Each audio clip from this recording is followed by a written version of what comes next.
আপু কি নাম আপনার? আচ্ছা। বয়স কত?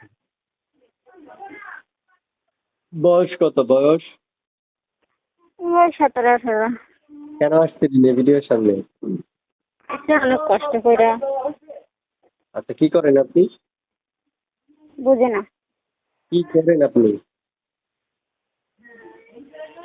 কি করেন আপনি কি করেন? আমি বাসা বাড়িতে কাজ করি।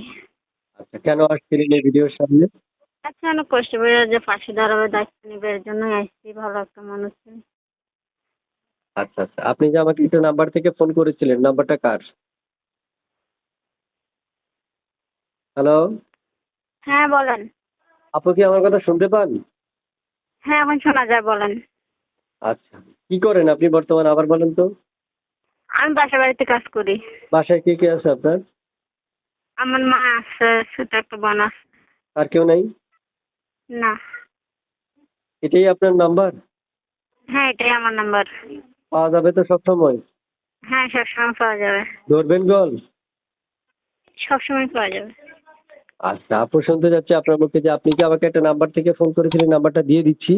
এই নাম্বারে কোনো ইস্যু আছে? না, আমার টাচ মোবাইল নেই।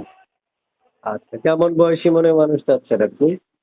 যেমনই হোক না কেন, যে দায়িত্ব নিতে পারবে, পাশে থাকতে পারবে, আমার কোনো সমস্যা নেই। মানে আপনার কথাটা যে যে এরকমই হোক আমার কোনো প্রবলেমই নেই, শুধু আমাকে হুম। পেট করে কিছু খাওয়াইতে পারলে হবে। হুম। তারপর শুনতে চাচ্ছি এই মুহূর্তে কেউ যদি আপনাকে অপেক্ষা করতে বলে করবেন? হ্যাঁ, অবশ্যই করব। করবেন তো? হ্যাঁ, করব। প্রিয় দর্শক শুনতে পেরেছেন, আমি এক এক করে অনেকগুলো তথ্য নিলাম। যদি আপনাদের মনে হয় যে আপনারা তার সাথে কথা বলবেন তাহলে স্ক্রিনে দেওয়া নাম্বারে কল করুন, কল করে এখনই তার সাথে কথা বলতে পারবেন, যোগাযোগ করতে পারেন। যোগাযোগের মাধ্যমে তার সাথে কথা বলে যদি ভালো লেগে থাকে তাহলে অবশ্যই অবশ্যই যোগাযোগের মাধ্যমে তাকে নিজের করে নিতে পারবেন। তো ঠিক আছে আপু, ভালো থাকেন, সুস্থ থাকেন, আল্লাহ হাফেজ। আচ্ছা, ঠিক আছে।